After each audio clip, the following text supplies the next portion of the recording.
नमस्कार दोस्तों, द हिंदी पाठशाला चैनल में आपका स्वागत है। आज हम पढ़ेंगे शब्द विचार। हमारी हिंदी वर्णमाला की आज 4वीं क्लास है जिसमें हम शब्द विचार पढ़ेंगे।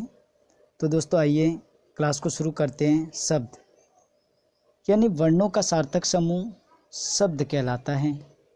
जैसे प प्लस व प्लस न यानी पवन, ये एक शब्द बन गया। इसी प्रकार से वर्ण है क प्लस म प्लस ल बन गया कमल। इसी प्रकार से अगला हमारा उदाहरण है क प्लस ल प्लस म यानी कलम। तो ये दोस्तों प प्लस व प्लस न ये वर्ण है और इन तीनों वर्णों को मिलकर एक सार्थक शब्द समूह बन गया जो है क्या कहलाता है? शब्द कहलाता है। अब शब्दों को बात करें तो शब्दों को कितने भागों में बांटा गया है? तो शब्द जो है इन शब्दों को 4 भागों में बांटा गया है दोस्तों। कितने भागों में बांटा गया है? 4 भागों में, जिसमें नंबर 1 है उत्पत्ति या स्रोत के आधार पर, नंबर 2 व्युत्पत्ति या रचना की बनावट के आधार पर, नंबर 3 अर्थ के आधार पर, नंबर 4 रूप परिवर्तन के आधार पर। अब उत्पत्ति या स्रोत के आधार पर शब्दों को फिर से 5 भागों में बांटा गया है। कितने भागों में? 5 भागों में बांटा गया है, जिसमें नंबर 1 है तत्सम शब्द, नंबर 2 है तद्भव शब्द, नंबर 3 है देशज शब्द, नंबर 4 विदेशी शब्द, नंबर 5 संकर शब्द। इसी प्रकार से व्युत्पत्ति या रचना की बनावट के आधार पर भी शब्दों को वापस बांटा गया है 3 भागों में, जिसमें नंबर 1 रूढ़ शब्द, नंबर 2 यौगिक शब्द, नंबर 3 योग रूढ़ शब्द।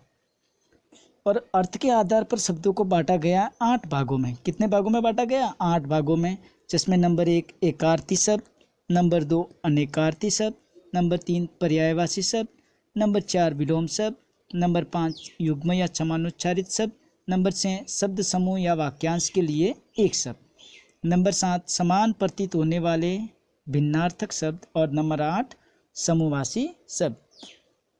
अब इसी प्रकार से रूप परिवर्तन के आधार पर शब्दों को बांटा गया है 2 भागों में, जिसमें नंबर 1 है विकारी शब्द और नंबर 2 अविकारी शब्द। अब फिर से विकारी और अविकारी को 4 भागों में बांटा गया है, जिसमें विकारी में है नंबर 1 संज्ञा, नंबर 2 सर्वनाम, नंबर 3 विशेषण और नंबर 4 क्रिया।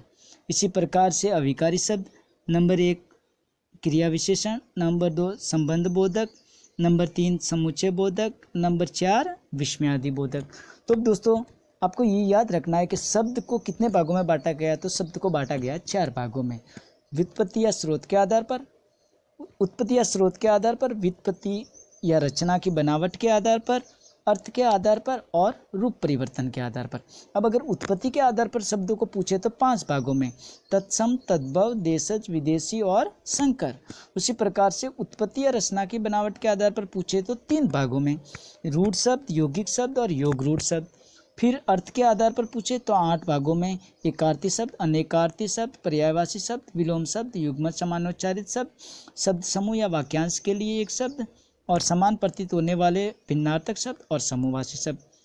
रूप परिवर्तन के आधार पर तो शब्दों को दोस्तों 2 भागों में बांटा गया है, विकारी शब्द और अविकारी शब्द। विकारी में संज्ञा, सर्वनाम, विशेषण और क्रिया, और अविकारी के अंदर क्रिया विशेषण, संबंध बोधक, समुच्चय बोधक और विस्मयादि बोधक। अब हम दोस्तों पहला पढ़ेंगे उत्पत्ति या स्रोत के आधार पर शब्द। तो उत्पत्ति या स्रोत के आधार पर जो शब्द है वो 5 भागों में बांटा गया है, जिसमें नंबर 1 है हमारा तत्सम शब्द। कौन सा है दोस्तों? तत्सम शब्द। यानी तत्सम शब्द तत् प्लस सम से बना हुआ है, 2 शब्दों से बना हुआ है, तत् प्लस सम से। तत् का मतलब होता है उसके और सम का मतलब होता है समान, अर्थात उसके समान यानी उसके समान यानी संस्कृत के समान, उसके समान यानी संस्कृत के समान। तो जो शब्द संस्कृत के समान है वो तत्सम शब्द है। जैसे देखो दोस्तों, संस्कृत भाषा के वे शब्द जो हिंदी में ज्यों के त्यों प्रयुक्त किए जाते हैं तत्सम शब्द कहलाते। यानी शब्द तो संस्कृत भाषा में, संस्कृत भाषा के शब्द है, लेकिन हिंदी में उसको जैसे के तैसे मतलब वैसे के वैसे उपयोग में लिए जाते हैं, ज्यों के त्यों उपयोग में लिए जाते हैं हिंदी में। तो वे शब्द होते हैं हमारे तत्सम शब्द। जैसे देखो दोस्तों, एक शब्द है उष्ट्र, ये संस्कृत भाषा का शब्द है, ठीक है, लेकिन हिंदी में भी ऐसा कैसे उपयोग में लिया जाता है। एक शब्द है कर्ण, चैत्र, चूर्ण, करपट, तृण, अट्टालिका, मनुष्य आदि। तो ये जो शब्द है दोस्तों ये है तत्सम शब्द। यानी संस्कृत भाषा के शब्द हिंदी में वैसे के वैसे उपयोग में लिए जाने वाले शब्द तत्सम शब्द होते हैं। अब अगला है दोस्तों हमारा नंबर 2 है तद्भव शब्द। यानी तद्भव शब्द यानी ये भी दो शब्दों से मिलकर बना हुआ है, तद प्लस भव से। यानी तद यानी उससे और भव यानी पैदा होना, अर्थात संस्कृत से पैदा होना। यानी जो शब्द जो है वो संस्कृत से पैदा हुए और हिंदी में उपयोग में लिए जाते हैं वे शब्द हैं तद्भव शब्द। यानी वे शब्द जो संस्कृत से पैदा हुए हैं और थोड़े से रूप परिवर्तन के साथ ही हिंदी में प्रयोग किए जाते हैं, क्या कहलाते हैं? तद्भव शब्द कहलाते हैं। यानी पैदा तो संस्कृत में हुए हैं लेकिन एक थोड़ा सा उनमें परिवर्तन करने के बाद वो हिंदी में प्रयुक्त किए जाते हैं या हिंदी में उपयोग लिए जाते हैं, वे शब्द होते हैं तद्भव शब्द। जैसे देखो दोस्तों, उष्ट्र, उष्ट्र को हिंदी में लिखते ऊंट, कर्ण को लिखते कान, चैत्र को लिखते खेत, चूर्ण को लिखते चूर्ण, करपट को लिखते कपड़ा, तीर्ण को लिखते तिनका, अट्टालिका को लिखते अट्टारी, मनुष्य को लिखते मानुष, मानुष या आप मानव भी कहते हो, ठीक है दोस्तों, मनुष्य या मानव आदि शब्द जो है ये तद्भव शब्द हैं। अब नेक्स्ट दोस्तों बात करें तो नंबर 3 जो है वो है हमारा देशज शब्द। कौन सा है? देशज शब्द। देशज दो शब्दों से मिलकर बना हुआ है, देश प्लस ज, अर्थात देश में ही जन्मे शब्द। यानी अपने देश में ही जन्मे शब्द, अर्थात वे शब्द जिनकी उत्पत्ति का कोई स्रोत नहीं होता, अर्थात क्षेत्रीय जनता द्वारा आवश्यकता अनुसार रच लिए गए शब्द देशज शब्द कहलाते हैं। यानी वे शब्द जिनकी उत्पत्ति का कोई स्रोत नहीं होता, अर्थात क्षेत्रीय जनता द्वारा जैसे जैसे आवश्यकता पड़ी उस आवश्यकता के अनुसार रच लिए गए शब्द जो है वो देशज शब्द कहलाते हैं। जैसे बाप, बुद्धू, लोटा, मुक्का, गैर, भिंडी, बाजरा, परात, डिबिया, जूता, ठेठ, खिचड़ी, चोरा, चोरी, फुनगी, डाब आदि शब्द जो हैं वो देशज शब्द होते हैं। नेक्स्ट है दोस्तों हमारा नंबर 4 जो है वो है विदेशी शब्द। यानी वे शब्द जिनका जन्म तो विदेशों में हुआ है, जन्म क्या हुआ है? विदेशों में, लेकिन प्रयोग हिंदी में किया जा रहा है, विदेशी शब्द कहलाते। यानी जन्म तो उनका विदेशों में हुआ है लेकिन प्रयोग अपने हिंदी में किया जाता है, तो वे शब्द हैं विदेशी शब्द। जैसे फारसी के शब्द हैं, अरबी भाषा के शब्द हैं, जापानी भाषा के शब्द हैं, फ्रांसीसी भाषा के शब्द हैं, पुर्तगाली भाषा के शब्द हैं आदि जो शब्द हैं इन भाषाओं के वे हमारी हिंदी में उपयोग में लिए जाते, तो वो है विदेशी शब्द। अब नेक्स्ट बात करें तो दोस्तों अगली बात है हमारा संकर शब्द। कौन सा? संकर। 5वां नंबर है संकर। संकर का अर्थ होता है मिश्रण। संकर का अर्थ क्या होता है? मिश्रण, यानी मिला जुला रूप। यानी कि वे शब्द जो अलग अलग भाषाओं के शब्दों से मिलकर बने हैं संकर शब्द कहलाते। यानी वो एक ही भाषा से मिलकर नहीं बने हुए, अनेक भाषाओं से मिलकर बने हुए, तो वे शब्द क्या कहलाते हैं? संकर शब्द। जैसे कि एक शब्द है रेलगाड़ी। अब रेलगाड़ी में एक शब्द है रेल और प्लस दूसरा शब्द है गाड़ी। यानी रेल जो शब्द है वो है हमारा अंग्रेजी भाषा का और गाड़ी जो शब्द है वो हमारे हिंदी भाषा का। ये तो दो भाषाओं से मिलकर बना हुआ है रेलगाड़ी शब्द, तो यह संकर शब्द हो गया। इसी प्रकार से है जांचकर्ता, जिसमें एक शब्द है जांच और दूसरा है कर्ता। तो जांच है हमारे फ्रांसी भाषा का शब्द और कर्ता है हिंदी भाषा का शब्द, तो ये भी हो गया संकर शब्द। अगली दोस्तों बात करें तो अगला है व्युत्पत्ति या रचना या बनावट के आधार पर। तो व्युत्पत्ति, रचना या बनावट के आधार पर शब्दों को बांटा गया है 3 भागों में। कितने भेद है इसके? 3, जिसमें नंबर 1 है रूढ़ शब्द। यानी कि वे शब्द जो वर्षों से एक ही अर्थ में प्रयुक्त हो गए रूढ़ शब्द कहलाते हैं। ये ड नहीं है सो दोस्तों, ढ है, ठीक है, ध्यान रखना, ये मिसप्रिंट हो गया है। ढ, रूढ़, रू ढ, ठीक है।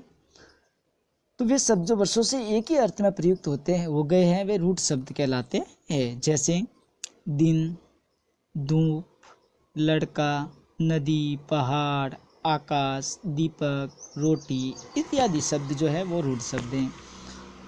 नेक्स्ट दोस्तों बात करें तो है हमारा दूसरा यौगिक शब्द।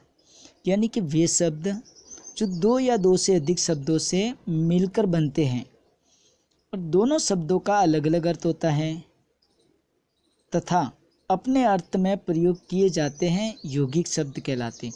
यानी दोस्तों वे शब्द जो दो या दो से अधिक शब्दों से मिलकर बनते हैं और दोनों शब्दों का अलग अलग अर्थ होता है तथा अपने अर्थ में प्रयोग किए जाते हैं यौगिक शब्द कहलाते हैं। जैसे एक शब्द है हमारा अभयारण्य, जो दो शब्दों से मिलकर बना हुआ है, अभय प्लस अरण्य, जिसका अर्थ होता है भय से रहित जंगल। ये तीसरा अलग अर्थ हो गया, यानी अभय प्लस अरण्य यानी भय से रहित जंगल। इसी प्रकार से एक शब्द है प्रत्यक्ष, यानी प्रति प्लस एक अर्थात आँखों के सामने।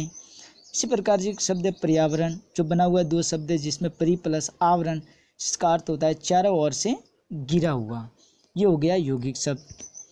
अब दोस्तों यौगिक शब्द के बारे में एक विशेष बात है, संधि, समास, उपसर्ग और प्रत्यय के जो समस्त उदाहरण हैं वे यौगिक शब्द कहलाते हैं, केवल बहुब्रीहि समास को छोड़कर। यानी संधि, समास, उपसर्ग और प्रत्यय, इनके जितने भी उदाहरण हैं वो शब्द यौगिक शब्द है। क्या है शब्द? यौगिक शब्द है, केवल बहुब्रीहि समास को छोड़कर। बहुब्रीहि समास यौगिक शब्द में नहीं आता। ठीक है, अब अगली बात करें तो अगला है दोस्तों हमारा तीसरा योगरूढ़ शब्द।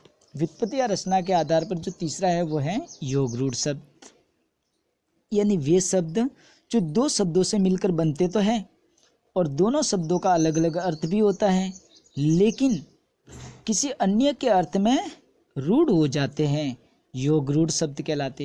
यानी बने हुए तो दो शब्दों से मिलकर है जिनका अलग अलग अर्थ भी होता है, लेकिन उनका जो तीसरा जो अलग अर्थ निकलता है वो अन्य अर्थ में रूढ़ हो जाता है। जैसे उदाहरण है पीताम्बर। अब पीत प्लस अंबर दो शब्दों से मिलकर बना हुआ है, अर्थात पीत का मतलब होता है पीले और अंबर का मतलब होता है वस्त्र, और इसका अर्थ निकलता है विष्णु। इसी प्रकार एक शब्द है गुड़ाकेश, जो गुड़ा जिसका अर्थ होता है नींद और इस जिसका अर्थ होता है ईश्वर, लेकिन उनका अन्य अर्थ में रूढ़ हो जाता है अर्जुन या शिव। तो ये हो गया योगरूढ़ शब्द। अब योगरूढ़ शब्द के संबंध में दोस्तों एक विशेष बात है कि बहुब्रीहि समास के समस्त जो उदाहरण हैं वो योगरूढ़ शब्द कहलाते हैं। यानी बहुब्रीहि समास के जितने भी उदाहरण हैं वो योगरूढ़ शब्द कहलाते हैं। इसी के साथ दोस्तों आज की हमारी क्लास पूरी हो गई है। अगली क्लास हम बहुत जल्द लेके आएंगे। दोस्तों अगर हमारा वीडियो अच्छा लगा है तो वीडियो को लाइक, शेयर और चैनल को सब्सक्राइब ज़रूर करें। धन्यवाद दोस्तों।